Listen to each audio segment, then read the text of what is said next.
어제 그 목양실에서 설교 준비를 하고 있는데 아내가 그 카톡을 보내왔어요.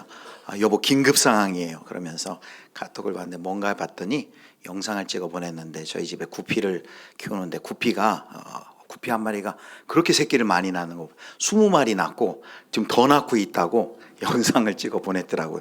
그래서 단기 선교 준비하다가 막내하고 그거 보고 있느라고 지금 준비 못 하고 있다고. 근데 선교 앞두고 이렇게 새 생명이 20마리나 막 태어나는 거 보니까 마음이 너무 좋더라고요. 야, 이처럼 우리 단기 선교 가서도 새 생명 많이 태어나는 역사가 있었으면 좋겠다 하고 이런 소원이 생겼습니다. 한 주간 이제 단기 선교 다음 주 화요일까지 진행되는데 이제 저는 내일 들어갑니다. 잘 마치도록 또 시간마다 우리 성도님들 꼭 기도 많이 열심히 해주시기 바랍니다. 오늘 설교 제목 같이 읽을까요? 설교 제목 사도행전 5번째 시간 같이 읽겠습니다. 회개하고 세례를 받으라. 회개하고 세례를 받으라. 지난주에는 주와 그리스도가 되신 예수님이란 제목으로 이제 오순절 성령 강림의 의미를 베드로의 그 설교를 통해서 우리가 살펴보았습니다. 오순절 성령님이 강림하시고 이제 난곳 방언, 다른 외국어로 이제 하나님의 큰 일을 선포하는 걸 보자 일부 유대인들이 그것을 비난했죠. 세술에 취했다. 그러자 베드로가 지금이 9시인데 아침 9시인데 절기에 아침 9시까지 술 먹는 사람 없다. 세술에 취한 것이 아니다. 그러니까 아니다라고 끝나는 게 아니라 지금 눈앞에 보여지고 있는 그 상황이 지금 어떤 상황인지 말씀을 통해 그들 가운데 알려주죠. 바로 요엘서 2장의 말씀을 통해서 지금 일어나고 있는 일은 요엘 선지자를 통해서 하나님이 차별 없이 모든 하나님의 사람들에게 부어줄 성령이 임한 그 예언이 지금 이루어지고 있는 것이다. 그래서 이제 말세에 차별하지 않고 바로 하나님께서 성령을 부어주시고 젊은이가 또 나이 든 사람이 그리고 환상을 보고 예언하고 꿈을 꿀 것이다 라는 것을 첫 번째 얘기했죠. 두 번째로 그 오순절 성령 강림은 바로 주의 이름을 부르는 자는 누구든지 구원을 받는 이제 말세 새 시대가 열렸음을 증명하는 것이다 라는 것을 확인했고요. 세 번째, 그럼 그 주가 누구냐? 바로 그 당시 로마의 황제 시저가 주가 아니라 바로 당신들이 죽인 십자가에 죽인 예수가 주와 그리스도가 되었다라고 설교를 했죠. 그래서 결론적으로 2장 36절 다시 한번 확인해 보면 그 베드로의 설교의 마지막 이렇게 끝나죠. 36절 말씀 같이 읽겠습니다. 그런즉 이스라엘 온 집은 확실히 알지니 너희가 십자가에 못 박은 이 예수를 하나님이 주와 그리스도가 되게 하셨느니라 아니라. 아멘. 바로 너희들이 못 박아 죽인 그 예수가 하나님이 보내신 바로 메시아 구원자이시다라는 것을 그들 가운데 선포합니다. 그래서 예수를 주로 고백한다는 것은 단순히 그냥 예수 믿고 천국행 티켓을 한 장 갖는 것이 아니라 그 당시 로마 황제가 주인 상황에서 예수를 주로 고백한다는 것은 생명을 거는 일이죠. 마찬가지로 이 시대 우리도 예수를 주로 고백한다는 것은 이 세상의 문화에 저항하고 문화를 변혁하고 전복시키는 그 일 가운데로 우리가 헌신한다는 것을 의미한다라고 살펴봤습니다. 이제 오늘 본문은 계속해서 2장에 베드로의 그 오순절 설교를 들은 회중들이 어떻게 반응했는지와 그리고 뒤에 하반절은 그 성령을 받은 초대교회 성도들의 삶의 모습을 우리가 살펴보도록 하겠습니다.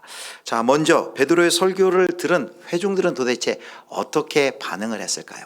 이 회중들에게 그 반응은 너무나 중요했습니다. 왜냐하면 지금까지 베드로의 설교를 진실되다고 믿느냐 아니면 베드로의 설교가 진실되지 않느냐라는 그 결정의 기로에서 그들이 그 결정하는 것에 따라서 그들의 삶의 방향이 완전히 달라지는 것입니다.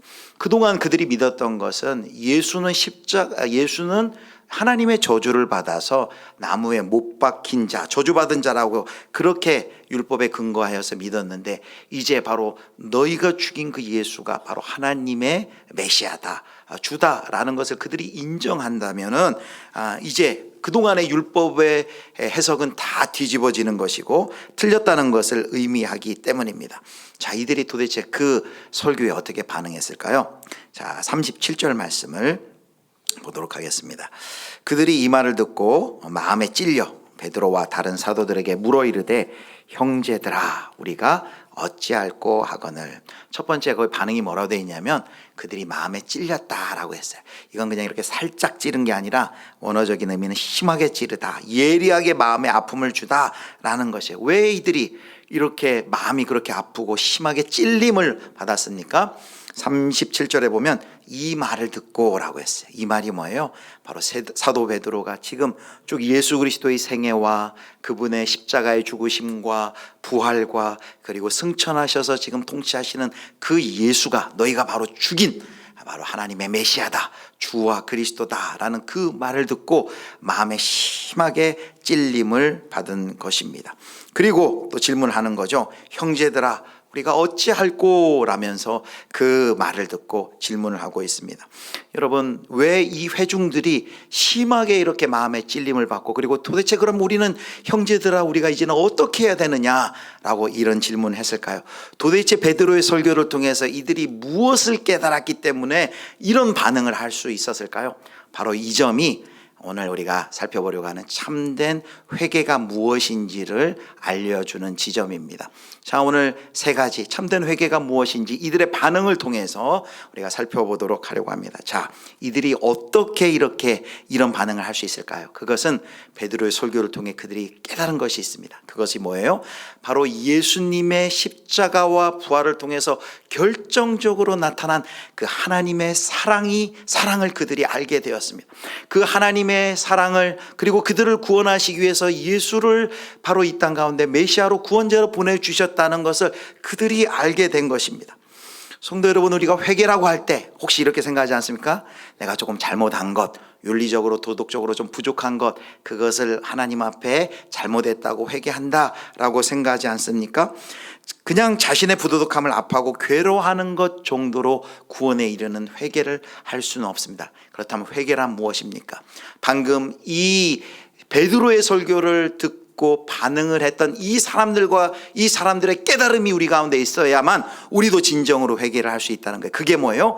바로 하나님의 그 예수의 십자가와 부활 사건을 통해 결정적으로 하나님의 사랑이 나타났다는 것을 깨닫고 그 하나님이 우리의 구원자라는 것을 바로 고백할 때 거기에서 회개가 시작이 되는 것입니다. 자, 그래서 첫 번째 이렇게 우리가 정리하겠습니다. 첫 번째 대지 같이 읽겠습니다. 회개는 예수님의 십자가와 부활 사건에 결정적으로 나타난 하나님의 사랑에 대한 반응이다. 회개는 단순히 도덕적 윤리적으로 우리가 잘 살지 못한 것 회개합니다, 이것이 아니라 뭐가 돼야 된다고요? 하나님이 예수님의 십자가 부활을 통해 우리에게 결정적으로 보여주신 그 하나님의 사랑을 깨닫고 그 하나님의 사랑에 반응하는 것이 바로 하나님 앞에서의 회개다라는 것이에요. 그래서 그 사랑을 알아야만 우리가 진심으로 회개를 할 수 있는 것이지요. 그냥 단순히 자신의 의로운 삶이 무너졌다는 절망이 아니라 하나님이 열어놓으신 그 구원의 길을 우리가 거부했구나 라는 것을, 내가 얼마나 큰 죄인인지를 깨달아야 하는 거죠. 이들이 지금 형제들이여 우리가 어찌할꼬라는 그 말은 무슨 뜻입니까? 하나님의 아들을 죽인 죄를 이제 도대체 우리는 어떻게 해야 됩니까? 도대체 이렇게 큰 죄를 지었는데 그럼 우리에게는 소망이라도 있는 것입니까? 라고 묻는 것이죠. 자신들이 얼마나 하나님의 구원자를 무시하고 외면하고 하나님의 우리를 구원하시기 위한 사랑을 외면했다라는 것을 깨달았을 때 그들이 바로 회개로 나아갈 수 있었던 것입니다. 성도 여러분, 마음이 찔린다고 다 회개하지 않습니다. 똑같이 사도행전에도 보면 마음이 찔린 사람들이 있었어요. 바로 스데반의 설교를 들은 사람들이에요. 그런데 그들은 어떻게 반응했는지 보겠습니다. 사도행전 7장 54절 보겠습니다. 그들이 이 말을 듣고 마음에 찔려, 똑같이 마음에 찔렸어요. 그런데 어떻게 해요? 그를 향하여 뭘 갈대요? 이를 갈거늘. 이가 무지무지 아팠겠네요. 자, 57절 58절 이를 간 다음에 그게 끝이 아니에요. 어떻게 됐어요? 57절 58절 그들이 큰 소리를 지르며 귀를 막고, 듣기 싫다는 거예요. 큰 소리를 지르며 귀를 막고 일제히 스데반에게 달려들어서 58절 같이 읽습니다. 성 밖으로 내치고 돌로 칠세 증인들이 옷을 벗어 사울이라 하는 청년의 발 앞에 두니라. 자, 똑같이 찔림을 받고도 오히려 이를 갖고 더 완악해져서 그 하나님의 복음을 전한 스데반을 돌로 쳐 죽이는 이런 사람들의 반응도 우리가 사도행전에서 볼 수 있습니다. 사랑하는 성도 여러분, 그러므로 이 하나님의 복음을 듣고 내가 그 하나님의 사랑에 무지했구나, 하나님의 사랑을 외면했구나 깨닫는 자가 복된 자인 줄을 여러분 믿으시기를 축복합니다. 하나님의 십자가 사랑에 우리가 반응을 해야 거기서부터 우리가 회개가 시작된다라는 것입니다. 그것이 회개의 시작이에요. 하나님의 사랑을 내가 거절한 큰 죄인이었구나, 이제 나는 어떻게 합니까? 라면서 탄식하며 반응을 할 때 회개가 거기서부터 시작되는 것이죠. 우리 교회 안에서도 교회에 출석한다고 다 회개하는 것이 아니에요. 다 회개한 분들이 아니에요. 각자 오늘 심각하게 오늘 이 말씀 앞에 자신을 세워야 됩니다. 나는 그 십자가와 부활을 통해 나타난 그 하나님의 결정적인 그 사랑을 나는 깨닫고 그 사랑에 나는 반응하고 있는가? 우리 각자 하나님 앞에 이 말씀 앞에 서시기를 축복합니다. 자, 첫 번째가 회개는 십자가와 부활 가운데 나타난 그 하나님의 결정적인 사랑에 반응하는 것이 회개다. 반응하는 것에서 회개가 시작된다는 걸 우리가 배웠어요. 자, 이제 두 번째 회개가 무엇인지를 살펴볼 텐데, 자, 이 성도들이 우리는 어찌할꼬 라고 할 때 베드로가 대답을 합니다. 자, 베드로 사도가 38절처럼 대답을 해요. 38절 같이 읽겠습니다. 베드로가 이르되 죄 사함을 받으라. 그리하면 성령의 선물을 받으리니. 아멘. 두 가지를 하라 그러고 두 가지를 선물을 약속해요. 두 가지 하라고 명령하는 것이 뭐냐? 오늘 설교의 제목이에요. 회개하고 세례를 받으라 라고 이야기를 합니다. 여러분, 첫 번째 회개하라라고 얘기해요. 회개하라. 회개가 무엇입니까? 회개. 사실은 구약의 선지자들이 이스라엘 백성들한테 내내 선포한 말이 바로 회개하라였어요. 그리고 예수님도 이 땅에 오셔서 첫 번째 일성이 뭐냐면 회개하라, 천국이 가까웠느니라 입니다. 여러분, 회개하라. 이스라엘의 선지자들이 이렇게 얘기했어요. 하나님께로 돌아서라. 히브리어로 돌아서라가 슈브라는 단어인데, 이 이스라엘 백성들 선지자들이 하나님께로 돌아설 것을 이렇게 계속해서 명령을 했습니다. 자, 그래서 회개는 이렇게 얘기할 수 있어요. 회개는 하나님께로 돌아서는 것입니다. 방향전환이 일어나야 되는데요, 죄에서부터 돌아서고 바로 하나님을 향해 돌아감이 회개인 것이죠.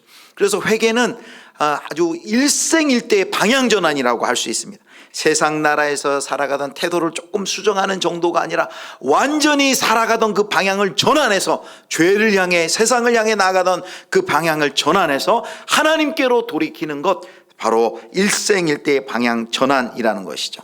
자, 그래서 옛사람에서 회개를 통해 옛사람에서 새사람이 되는 것입니다. 지금까지 나의 사고방식, 삶의 양식, 삶의 태도가 총체적 근본적으로 세계관에 이르기까지 변화되는 것이 바로 회개라고 할 수 있습니다. 기존의 것을 완전히 뒤집는 일대 전복이 우리 안에 일어나는 방향전환이 일어나는, 정권교체가 일어나는 바로 그것이 회개이죠. 그래서 회개는 일생일대의 방향전환이다 라고 우리가 기억을 하시고요. 그럼 세례는 뭘까요? 세례를 받으라 라고 했습니다. 세례는 의식이죠. 우리 교회에서도 1년에 봄과 가을에 이제 곧 부활주일에 또 우리가 세례의식을 행할 터인데, 어떤 표시입니까? 내가 예수를 나의 주 그리고 그리스도로 고백합니다 라는 것을 공적으로 고백하는 것이 바로 세례입니다. 그런데 세례식을 보면 우리 교회는 이제 이렇게 세례를 물을 찍어서 하지만, 침례교회에서 보면은 물 속에 잠기고 그리고 잠긴 사람이 일어나죠. 두 그림이 보여주는 게 뭐예요? 물속에 잠긴다는 것은 이제 나는 죽습니다. 뭐에 대해서 죽어요? 바로 옛사람에 대해서, 과거의 나의 삶에 대해서, 나의 정욕과 욕심에 대해서 내 인생 계획을 십자가에 못 박는 거예요. 주와 함께 그 순간 나는 죽습니다 고백하는 것이죠. 그리고 또 하나, 죽고 끝이 나는 것이 아니라 이제 나는 주님과 함께, 주님께 연합되었기에 주님과 함께 다시 살아납니다. 이제 내 인생의 주인은 예수님이십니다. 내 인생의 모든 주도권, 소유권, 결정권을 예수님께 양도하는 바로 의식이 바로 세례인 것이죠. 그래서 우리가 진정한 우리가 회개를 했다면 그 회개의 표시로 우리가 공적으로 반드시 세례를 받아야 합니다. 회개와 세례는 신앙 안에서 신약 성경에서도 보면 떼어서 설명하지 않아요. 회개와 세례는 반드시 함께 가고 있습니다. 개인적인 회개와 믿음을 통하여 예수님을 영접한 사람들은 바로 이 공적인 세례를 통하여서 자신의 그 신앙을 하나님의 백성들 앞에 공식화하는 것이죠. 우리 교회에서도 이제 세례 교인이 있고 아직 이제 세례를 받지 않은 분들이 있는데, 예수 그리스도를 주로 고백하신 분들 중에 또 아직도 세례를 받지 않으신 분들이 있다면 이 세례를 꼭 받으셔서 바로 자신의 그 예수를 주로 그리스도로 믿는 그 믿음을 공식적으로 꼭 선포하시기를 축복합니다. 자, 두 번째, 회개가 뭐예요? 이렇게 정리할 수 있겠습니다. 같이 읽겠습니다. 시작. 회개는 일생일대의 방향 전환이며 세례는 예수님을 주와 그리스도로 믿는다는 표시이다. 형제들아, 우리가 어찌할꼬? 라는 그 질문에 베드로 사도가 얘기했죠. 회개하고 세례를 받으라. 지금까지 내가 내 인생의 주인이었다면 이제는 그 죄악에서 돌이켜서 하나님께로 돌아서는 일생일대의 방향전환을 하고, 그 방향전환한 것을 공동체 앞에서 세례를 통해 그 믿음을 공식화하라 라고 이야기를 합니다. 자, 그렇게 두 가지 명령을 하면 두 가지 선물이 주어진다고 했어요. 아까 38절 다시 보여줄까요? 두 가지 선물이 뭡니까? 그 결과로 회개하고 세례받은 결과 주어지는 선물이, 첫 번째 죄사함입니다. 그리고 두 번째는 성령의 선물을 받는다라고 했어요. 죄사함 뭐예요? 죄용서죠. 예수 그리스도를 주로 고백하는 믿음만이 이제까지 우리가 붙들려 있던 모든 죄책에서 예수 그리스도를 주로 고백할 때 우리는 이제 모든 죄책에서 사함받고 용서함 받는 것이죠. 자, 로마서 8장 1절 말씀 우리 같이 읽겠습니다. 그러므로 이제 그리스도 예수 안에 있는 자에게는 결코 정죄함이 없나니, 결코 정죄함이 없습니다. 또 골로새 1장 13절 14절 말씀 같이 읽겠습니다. 그가 우리를 흑암의 권세에서 건져내사 그의 사랑의 아들의 나라로 옮기셨으니, 14절, 그 아들 안에서 우리가 속량 곧 죄사함을 얻었도다. 아멘. 우리를 옮기셨대. 그의 사랑의 아들의 나라로 우리가 소속이 바뀌었어요. 우리가 소속이 세상 나라 사탄의 노릇하는 사탄이 아비였는데, 이제는 사탄이 아비가 아니라 하나님의 나라, 하나님이 우리 아버지가 되시고 하나님의 거하는 영역이 바뀐, 주권이 바뀌었습니다. 그런데 14절에 보니까 이제 그 아들 안에서 우리가 속량 곧 죄사함을 얻었도다. 바로 예수 그리스도를 주로 고백할 때 죄사함의 은총이 우리에게 임한다는 것이죠. 또 두 번째, 성령의 선물을 받는다. 예전 성경에는 성령을 선물로 받는다. 또 세번역 성경에도 보면 성령을 선물로 받는 거죠. 우리가 정말 예수 그리스도를 주로 고백할 때 여러분 성령을 선물로 받는 줄 믿으시기를 축복합니다. 성령으로 아니하고서는 예수 그리스도를 주라고 고백할 수 없어요. 그러니까 예수 믿는 사람, 내가 진정으로 내 마음속에서 예수 그리스도를 나의 주 그리고 그리스도로 고백한 분은 내가 신비한 일이 일어나지 않아도 성령으로 아니하고는 성령님이 내 안에 임재하시고 내 안에 내주하시기 때문에 그런 고백을 할 수 있는 것이죠. 성령의 선물을 받으리라 라고 했는데, 성령의 선물, 성령님이 우리 안에 거하실 때 어떤 일들이 일어날까요? 그게 바로 성령의 선물이에요. 바로 성령이 우리를 중생시키시고 우리 안에 내주하시고 그리고 순종할 수 있도록 하나님께서 성령으로 우리를 부어주시고 그리고 우리에게 지혜를 주시고 하나님의 뜻을 잘 분별할 수 있도록 그렇게 우리를 인도하시는 성령의 선물을 우리에게 주시는 것이죠. 그런데 이렇게 예수 그리스도를 믿고 회개하고 세례를 받는 자에게 주시는 죄사함과 성령의 선물을 누구에게 줄까요? 바로 2장 39절에 보면 사도 베드로는 그것이 유대인뿐만 아니라 경계를 넘어 온 이방인들에게까지 그 선물이 미칠 것을 이야기합니다. 자, 39절 보겠습니다. 제가 읽겠습니다. 이 약속은 너희와 너희 자녀와 모든 먼데 사람 곧 주 우리 하나님이 얼마든지 부르시는 자들에게 하신 것이라 하고, 여기 39절에 너희와 너희 자녀, 여기는 이제 유대인들을 지칭해요. 그런데 그 뒤에 보면 모든 먼데 있는 사람은 바로 이방인들을 의미합니다.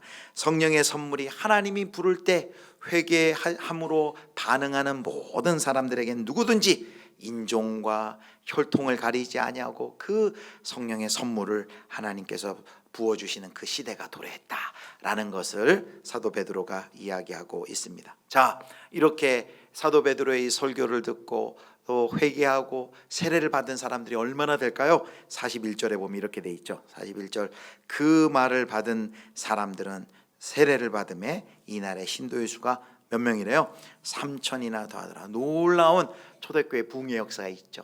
120명이 먼저 성령을 받았는데 그들이 이 하나님의 말씀을 복음을 전할 때 3,000명이 회개하고 세례를 받는 놀라운 부흥의 역사가 이제 초대교회 사도행전에 기록이 되어 있습니다.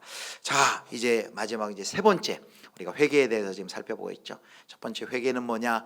회개는 십자가와 부활을 통해 나타난 그 하나님의 결정적인 사랑을 깨닫는 것에서 시작이다. 깨닫는 것이다 라는 것을 살펴봤고요. 두 번째 회개는 인생의 일대 큰 방향 전환이다 라는 것을 우리가 살펴보았습니다. 또 세례는 예수를 주로 그리스도로 고백하는 표시이다 라고 살펴봤어요. 자, 이제 마지막 회개가 뭔지. 회개는 반드시 삶의 변화가 수반이 돼야 됩니다. 자, 회개의 주인을 바꾸고 소속된 나라를 바꾸고 우선순위를 바꾸고 세계관을 바꾸는 일일 때 반드시 뭐가 병행되냐면요, 우리의 삶의 행동, 삶의 변화가 반드시 일어나야지 그게 참된 회개라는 거예요. 회개에는 세 가지 우리가 요소가 있어요. 첫 번째는 지적인 요소입니다. 깨달아 아는 거예요. 그것이 죄라는 것을 깨닫고 인정하는 것입니다. 여기 오늘 사도행전에 오늘 2장 말씀에도 그들이 뭘 깨달았어요? 바로 예수님, 우리가 십자가에 못 박아 죽인 그 예수가 하나님의 아들 메시아였구나, 우리가 그 하나님의 사랑을 거절했구나, 이렇게 우리가 큰 죄를 지었구나라는 걸 먼저 어떻게 한 거예요? 머리로 먼저 깨달은 것입니다. 머리로 깨닫는 것이 있어야 돼요. 머리로 깨달아야죠. 그 다음에 두 번째 요소는 뭐냐면 이제 가슴으로, 감정적으로 그것을 슬퍼하고 아파하는 것이, 그것이 진정한 회개라면 그 감정적인 요소도 동반된다는 거죠. 오늘 본문에 이들은 어떻게 반응했어요? 형제들이여, 우리가 어찌할꼬 하면서 탄식하면서 깊은 마음의 찔림을 받았다고 했지 않습니까? 성경에도 보면 이렇게 회개할 때 감정적으로 깊이 회개한 인물이 있죠. 대표적으로 다윗입니다. 다윗이 밧세바를 범한 후 선지자 나단을 통해 그의 죄를 지적받았을 때 그가 어떻게 반응합니까? 시편 6편 6절에 이렇게 얘기합니다.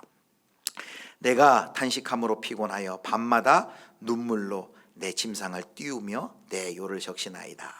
얼마나 눈물을 많이 흘렸으면 그 눈물이 침상을 띄우며 요를 적신다라고 했습니다. 자신이 한 그 죄가 얼마나 간악한 죄인지 깨닫고 그리고 눈물을 흘리는 이런 감정적인 차원의 회개가 나타난 것이죠. 그런데 여기까지가 아니에요. 지적으로 그 죄가 잘못인 걸 깨달았어요. 감정적으로 그 죄를 아파하며 슬퍼했어요.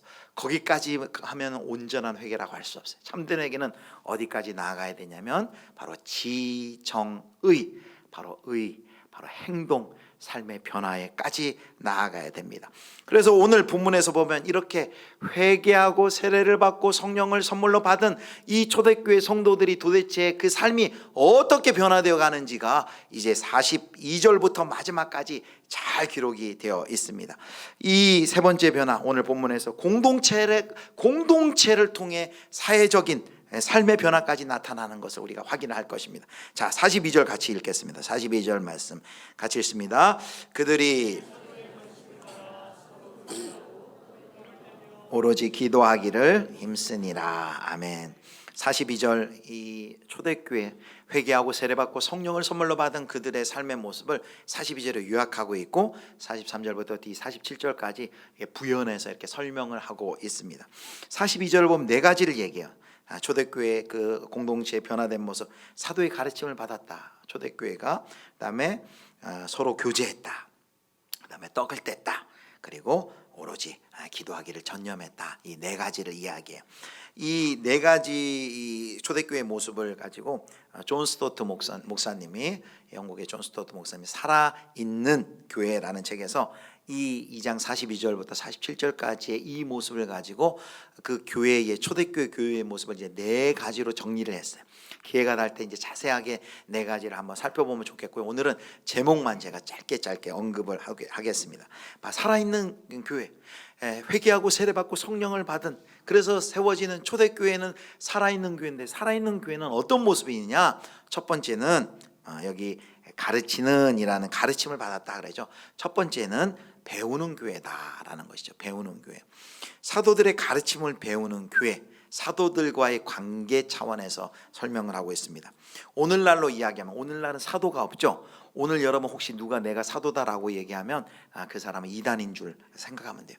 이 시대 사도는 없어요. 그러면 뭐가 있습니까? 사도들의 가르침이 있죠. 그 사도들의 가르침이 바로 이 신구약 성경 말씀이에요. 오늘식으로 얘기하면 하나님의 말씀을 배우는 교회입니다.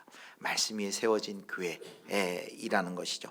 이들이 성령을 받았다고 해서 눈 감고 산속으로 들어가 직통계시를 그들이 내가 받겠다 하지 않았어요. 사도들의 가르침을 잘 배웠습니다. 사도들의 가르침을 받기 위해서 지속적으로 모인 것이죠. 그래서 변화된 모습, 교회의 모습, 첫 번째 배우는 교회. 두 번째 교회의 모습은 돌보는 교회예요. 돌보는 교회. 돌보는 교회. 지체들 간에, 이건 지체들 간의 관계죠. 서로 돌아보고 나누는 교회죠. 그 모습이 2장 44절 45절에 이렇게 설명이 돼요. 자, 제가 읽겠습니다. 믿는 사람이 다 함께 있어 모든 물건을 서로 통용하고 또 재산과 소유를 팔아 각 사람의 필요를 따라 나눠주며.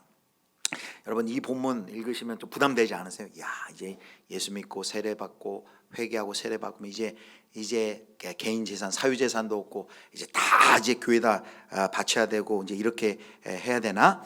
이거 읽을 때마다 그런 혹시 의문을 가진 분 없으세요?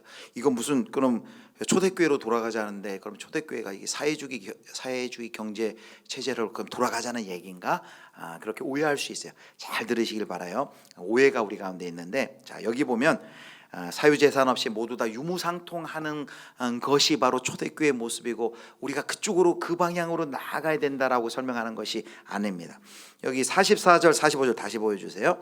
여기 사용된 시제를 우리가 잘 보면 알 수 있는데요. 함께 있어, 또 통용하고, 또 다음에 팔아, 그리고 나눠주며 라는 단어가 계속해서 나오는데, 이 동사는 시제로 미완료 시제라고 해요. 미완료 시제 동사들이 사용되었어요. 근데 미완료 시제가 사용됐다는 말은 무슨 말이냐면 반복적인 동작을 나타내는 거예요.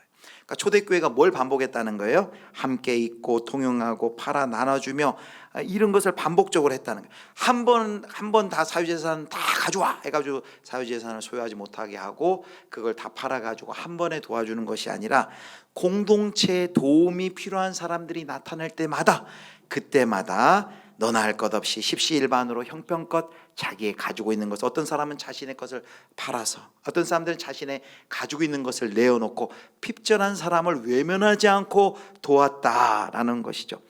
사유재산이 그들에게도 있었다는 걸 46절에 보면 집에서 떡을 뗐다라는 말이 나와요. 그들이 여전히 자기 소유의 집이 있었고 자기 소유가 있었기 때문에 집에서 떡을 뗄 수가 있었던 것이죠. 자, 그래서 우리가 더 확실한 것은 자기 재산이 있었지만 심정적으로 그들은 어떻게 생각해요?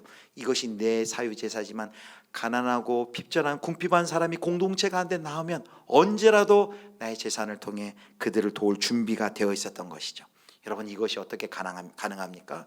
이것이 어떻게 가능해요? 바로 성령의 선물을 받은, 성령으로 충만한, 성령에 사로잡힌 그 사람들이기 때문에. 만몬의 신에 사로잡혔다면 내 것을 내어놓지 못할 터인데, 이들이 성령 충만했기 때문에 그 공동체에 가난하고 핍절한 사람들을 도울 수가 있었다는 것이죠. 이 변화는 성령의 역사가 있지 않고서는 일어날 수 없는 일이에요. 예수 안 믿는 사람들이 예수 믿는 사람들을 볼 때 가장 이해되지 않는 부분이 뭐예요? 헌금 내고 11조 내는 것이에요. 어떻게 돈을 피땀 흘려 번 돈을 그렇게 낼 수 있을까? 그런데 헌금은 탐욕의 해독제라고 하죠. 우리가 그 헌금을 드리는 이유 뭡니까? 이 모든 것이 다 내 것이 아니고 우리는 뭘 고백하는 거예요?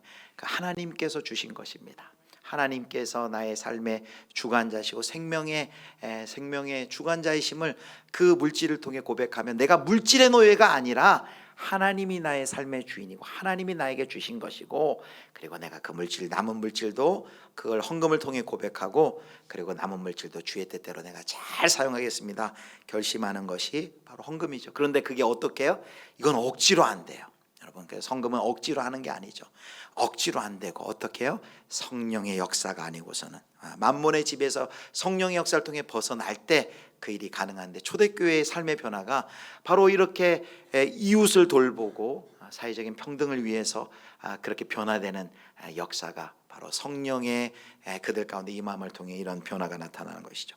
세 번째는 예배하는 교회입니다. 예배하는 교회는 하나님과의 관계 속에서, 거기 보면 떡을 떼며 오로지 기도하기를 힘쓰니라 42절에도 있고요. 46절 47절 다시 한번 보면 이렇게 돼 있죠. 날마다 마음을 같이하여 성전에 모이기를 힘쓰고, 또 성전에서도 모이고 집에서 소그룹으로 떡을 떼며 기쁨과 순전한 마음으로 음식을 먹고, 47절에 하나님을 찬미하며 또 온 백성에게 칭송을 받으니 주께서 구원받는 사람을 날마다 더하게 하시니라. 그래서 초대교회는 요즘에 이제 소그룹을 강조할 때, 초대교회가 이미 소그룹이 있었다. 그들이 성전에서 모여서 함께 하나님을 찬미할 뿐만 아니라 집집마다, 그 당시는 가정교회죠. 저희 교회처럼 건물이 있는 것이 아니라 집집마다 모여서, 여기 보니까 떡을 떼었다, 기쁨과 순전한 마음으로 음식을 먹었다, 그리고 떡을 떼었다는 표현인데, 이것이 그냥 단순히 식사가 아니라 이게 성만찬 용어를 여기 사용함으로 성만찬 의식을 포함하고 있다라고 그렇게 해석을 합니다. 또 기도하는 데 힘썼다 그랬어요. 42절에 보면 여기 기도하는데, 이 기도가 복수예요. 기도드립니다. 그래서 얼마나 그 초대교회 성도들이 함께 열정적으로 함께 기도하기에 힘쓰고 예배했는지를 보여주고 있습니다. 네 번째는요, 예배하는 교회. 네 번째는 전도하는 교회예요. 직접적으로 2장에 전도했다는 말은 없지만 47절에 이렇게 돼 있죠. 하나님을 찬미하며 또 온 백성에게 칭송을 받으니 주께서 구원받는 사람을 날마다 더하게 하시니라. 그리고 사도행전 곳곳에 이 성령을 받은 사람들 아래 이제는 예수의 증인이 되어서 전도하는 그런 모습이 나와 있는 것을 볼 수 있습니다. 그래서 회개하고 세례받고 죄사함과 성령을 선물로 받은 그 성도들이, 초대교회 성도들이 보여주는 모습이 뭐예요? 말씀을 배우기를 힘썼고, 그리고 가난하고 소외된 그 이웃 공동체 돌보는 그 삶의 변화가 일어났고, 또 그들이 모여서 같이 대그룹으로 모이고 또 소그룹 모여서 예배하는 그런 모습이 있었고, 마지막으로 또 그 복음을 전하는, 그 전도하는 그 모습이 있었다는 것. 개인의 삶의 변화에서 시작해서 끝나는 것이 아니라 그것이 공동체적인 삶의 변화로, 복음의 삶이 사회적인 변화, 경제적인 나눔에 이르기까지 이 변화가 확대되었다는 것이죠. 그래서 우리가 오늘 세 번째, 이렇게 회개에 대해서 정리하겠습니다. 세 번째, 우리 같이 한번 읽겠습니다. 회개는 개인의 삶의 변화에서 시작해 공동체적 삶의 변화로 열매 맺어야 한다. 진정한 회개는 그냥 이것이 죄구나, 진정한 회개는 이걸 아파하는구나를 뛰어넘어서 우리의 삶의 변화, 행동의 변화까지 일어나는 것이 바로 진정한 회개의 참된 회개다라고 할 수 있습니다. 말씀을 이제 맺도록 하겠습니다. 사랑하는 성도 여러분, 누가 예수님의 제자입니까? 바로 참으로 회개한 자들인 줄 여러분 믿으시길 바랍니다. 교회가 뭐예요? 회개한 자들이 예수를 주로 고백한다는 것은 바로 우리의 달려가던 삶을 중단하고 그 죄악에서 돌아서서 하나님께로 돌아선 사람들이 모인 것이 교회라는 것이죠. 오늘날 우리 조국 교회가 이런 무기력한 것은 진정으로 참으로 회개한 자들이 적기 때문이라고 할 수 있습니다. 오늘 이 말씀을 통해 우리가 이렇게 도전을 받아야 돼. 나는 회개했는데, 나는 회개했으니까 끝인데 라고 생각하면 오늘 말씀을 잘못 들은 거예요. 이단 중에서는 그렇게 가르치는 이단도 있어요. 한번 회개하면 끝이다, 더 이상 회개 안 해야 된다. 그러나 우리는 우리가 뭘 기억해야 됩니까? 우리는 매번 지속적으로 회개해야 됩니다. 계속해서 하나님께로 돌아가야 되는 것이죠. 회개는 한 번 하고 그치는 것이 아니라 나의 삶 속에서 계속해서 그 십자가 부활을 통해 우리에게 나타나신 하나님의 사랑을 깨닫고 그 주께로 계속 돌이키고, 계속해서 내가 나의 주인 되는 것이 아니라 나의 삶의 모든 소유권, 경영권을 하나님께 맡깁니다 라고 계속해서 우리의 삶 속에서 회개가 일어나야 되는 것이죠. 그래서 이 말씀은 바로 오늘 지금 여기서 저와 여러분에게 하는 말씀인 줄 여러분 믿으시길 바랍니다. 회개하고 하나님께로 돌아가야 하는 자들이 바로 저희들입니다. 자, 우리 세 가지 오늘 한 번 더 읽겠습니다. 자, 회개가 무엇인지 오늘 세 가지. 자, 같이 읽겠습니다.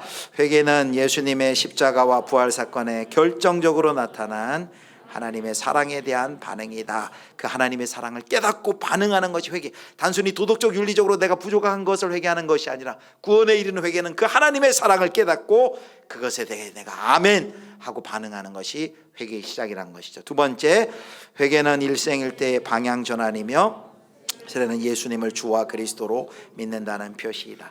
방향 전환하는 거예요. 한 번 방향 전환했지만 우리는 계속해서 또 돌이키려고 합니다. 세상으로, 정욕으로. 그럴 때 우리는 계속해서 반복해서 주께로 돌아가는 일을 해야 되는 것이죠. 마지막 세 번째, 회개는 개인의 삶의 변화에서 시작해 공동체적 삶의 변화로 열매 맺어야 한다. 아멘.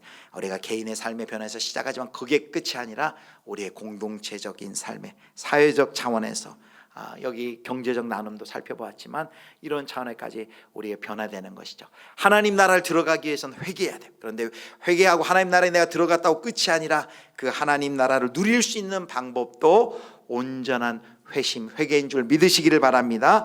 회개는 하나님의 나라의 그 풍성한 은혜를 지금 누릴 수 있는 비결과 방법이 회개예요. 저와 여러분이 이렇게 참된 회심, 온전한 회심을 우리의 삶의 자리에서 매일 주님과 회개의 자리에서 하나님께로 돌아감으로써 내 삶이 변하고 우리 예수비전교회가 이렇게 놀랍게 변화되는 은혜의 역사가 있기를 주님의 이름으로 축원합니다.